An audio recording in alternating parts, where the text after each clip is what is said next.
ఆ లూకా సువార్త 2వ అధ్యాయం ఆ 37వ వచనంలో మనం చివరిలో మనం చూస్తాం, ఆ రేయింబగళ్ళు సేవ చేయుచుండెను అన్న. రేయింబగళ్ళు ఏం చేసేదంట? సేవ. దేవుని సన్నిధిలో పిల్లరా సేవ చేసేటువంటి పరిస్థితి ఉంది. ఈరోజు ఒక మాట అంటాను, మీరు బాధపడద్దు, లైవ్లో ఉన్నవారు కూడా బాధపడద్దు. ఈరోజు చాలామంది దేవుని సన్నిధిలో గెస్ట్లాగా ఉంటున్నారు. ఎలా ఉంటున్నారు?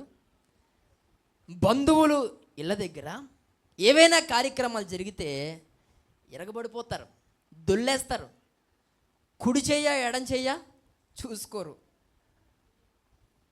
బట్టలు చూసుకోరు, ఏం తొక్కేస్తారో తెలదు, ఏం పామేసుకుంటారో తెలదు. కానీ దేవుని సన్నిధి అక్కడేమో సేవకుల్లాగా సేవకురాల్లాగా మారిపోతారు. ఏటి? అనవసరమైన స్థలములో. కానీ దేవుని సన్నిధికి వస్తే ఎలా ఉంటారు? చాలామంది గెస్ట్ లాగా. గెస్ట్ సమయానికి వస్తాడా? మనందరికంటే ముందుకు వచ్చేస్తాడా గెస్ట్? అందరూ వచ్చిన తర్వాత వస్తాడు, మళ్ళీ అందరికంటే ముందు వెళ్ళిపోతాడు. ఈ రోజుల్లో చాలామంది కూడా మనలో గెస్ట్లు ఉన్నారు. దేవునికి స్తోత్రం కలుగునుగాక. నువ్వు దేవుని సన్నిధిలో ఎలా ఉండాలి? ఏమంటే మన ఇంట్లో మనం గెస్ట్లాగా ఉంటామా? ఇప్పుడంటే మంచి బట్టలు వేసుకుని ఇలాగ అందంగా కూర్చున్నాం, కానీ ఇంటికి వెళ్తే మళ్ళీ ఎవరు అవతారం వాళ్ళది. నిన్ను మళ్ళీ 10 గంటలకు చూడాలా, అస్సలు చూడలేం.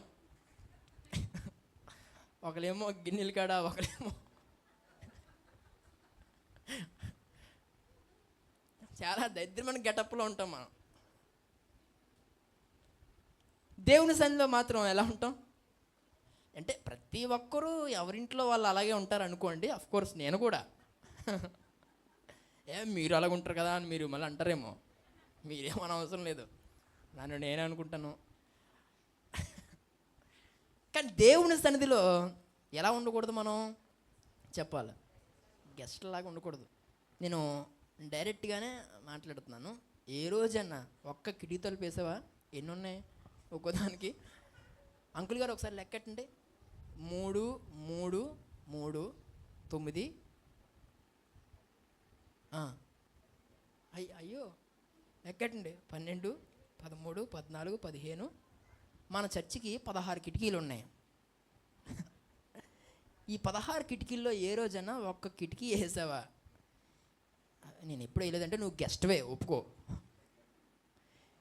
మన చర్చిలో 4 కార్పెట్లు ఉన్నాయి. ఎప్పుడైనా ఏ కార్పెట్ అయినా ఒక మూలన్నా పట్టుకున్నావా? ఒక్క మూలన ఒక సింగన్న పట్టుకున్నావా? ఏమండి, ఏ రోజైనా నీ వంతు వస్తేనే తుడుస్తావు, నీ వంతు వస్తేనే దులుపుతావు.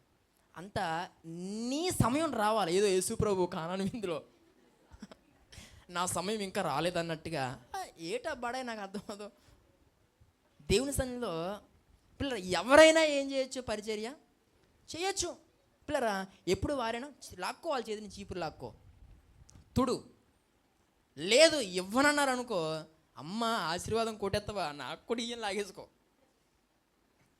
ఏమంటే ఏదో ఒక పిల్లరా వారము నువ్వు ఏదో ఒక పని చెయ్యాలి. అలా ఎలా బుద్ధి అవుతుందని నాకు అర్థం కాదు.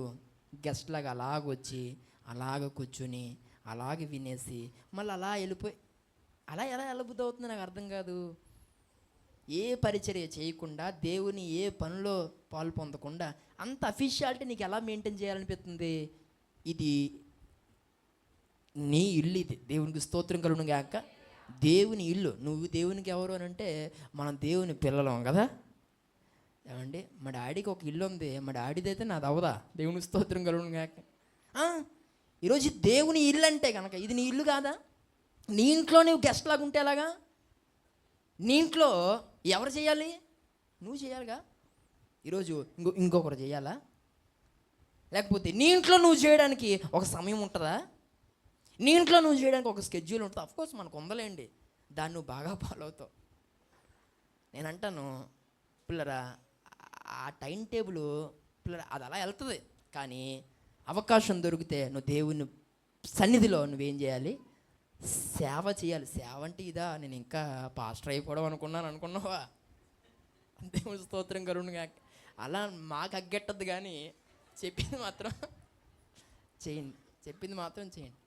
ఈరోజు నా మాట్లాడుతున్నప్పుడు ఏ సహోదరి సహోదరుడా గమనించాలి. అన్న చక్కటి ప్రవర్తన కలిగింది అని ఎలా చెప్పొచ్చు అని అంటే, మొదటిగా 84 సంవత్సరాలు విధవరాలిగానే ఉండిపోవడం, అక్కడ మనకి ఆమె యొక్క పరిశుద్ధత అర్థమవుతుంది. రెండవదిగా పిల్లరా, దేవుని సన్నిధిలో ఆమె ఉండటం అనేది ఒక చక్కటి ఆత్మీయ ప్రవర్తన అనేది మనకు అర్థమవుతుంది.